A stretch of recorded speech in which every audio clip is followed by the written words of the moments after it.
Some farmers have been asking in the comment section of our videos to do a video explaining how you can do organic brooding of chicks, and that is why in this video I want to discuss about organic brooding of chicks. And what we realize is different countries have their own standards when it comes to how chicken should be raised so as to be considered or referred to as organic farming. However, organic poultry farming entails certain major things, and number one is observing the welfare of the chickens, providing all the necessary facilities and equipment that they require, and most importantly, using organically grown feed ingredients to make the chicken feed, and strictly no use of chemicals or antibiotics in your poultry farming.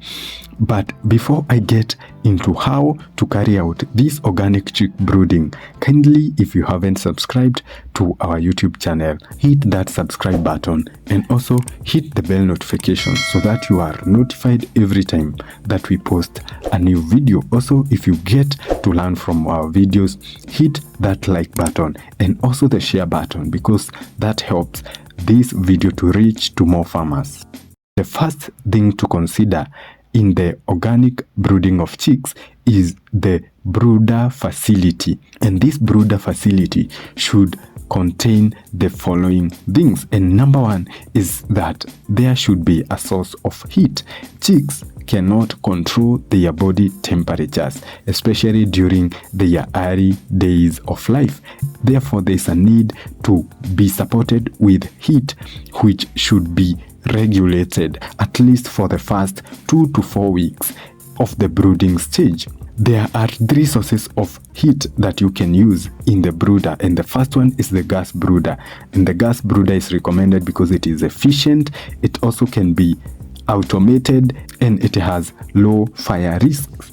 The second one is the infrared bulb, and this is recommended because it can give both the heat and also the light. However, if you're using this infrared bulb, you also use the light bulb, because the light is very important when it comes to the feeding of the chicks. They must be able to see the feed properly. The third source of heat that you can use is the charcoal heater, and this is usually the last option because one, it has the fire risks. Also, it releases carbon dioxide and carbon monoxide, and this can affect the chicks.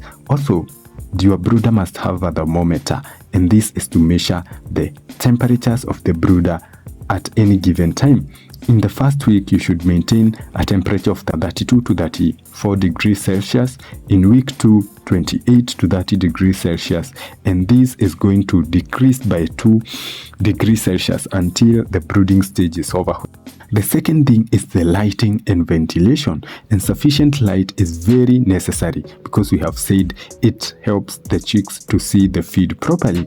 The other thing is about the ventilation. Ventilation is making sure that there's sufficient room for the entry of clean oxygen or sufficient oxygen into the brooder. The other thing is about the feeders and the drinkers.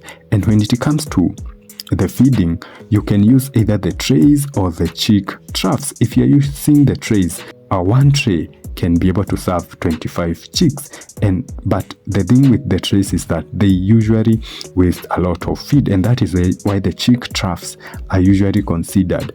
What to ensure here is the holes on the trough should add up to the number of the chicks that are in the brooder, and this is to make sure that all the chicks are able to feed at any given time. The second thing is about these drinkers, and water should be available at all times. And another thing is that ensure you distribute the feeders and the drinkers properly in the brooder, because a chick should not go for 1 meter without finding a feeder and a drinker. And also another important thing about the drinkers is to raise them a little bit so that you can prevent the chicks from dirtifying this water. with the feces or even the littering material. And for the feed, the ingredients should be organically grown without fertilizers, pesticides, or any other chemicals. Chlorinated water or river water should not be used. The recommended one in the organic brooding system is using the rainwater or the borehole water. The fourth thing to consider under the brooder facility is the littering material. What is recommended is the wood shavings or the straw, and this is because the chicks cannot be able to swallow the wood shavings or the straw.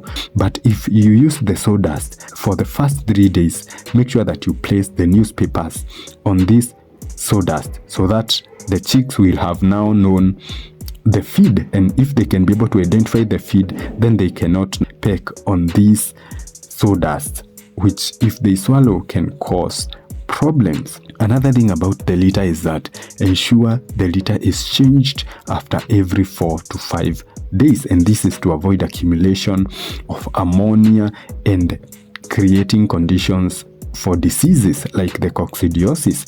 The second thing under organic brooding of chicks is the health and checkups, and one aspect here is about the weighing, and a day-old chick should weigh about 40 to 45 all the way to about 55 grams, and weighing these chickens weekly helps to monitor growth, and you are going to identify that when there is a decrease in the weight, then you can be able to sense that there is a problem, and especially it's usually due maybe to stress or a disease. The second thing is about vaccination. Follow a verified vaccination schedule and vaccinate your birds accordingly. The other thing under the health and checkup is check the conditions of your chicks. The chicks that are healthy are usually active and they try to wiggle out of your hand when you catch them. Another thing is that they should have alert, bright, clear eyes.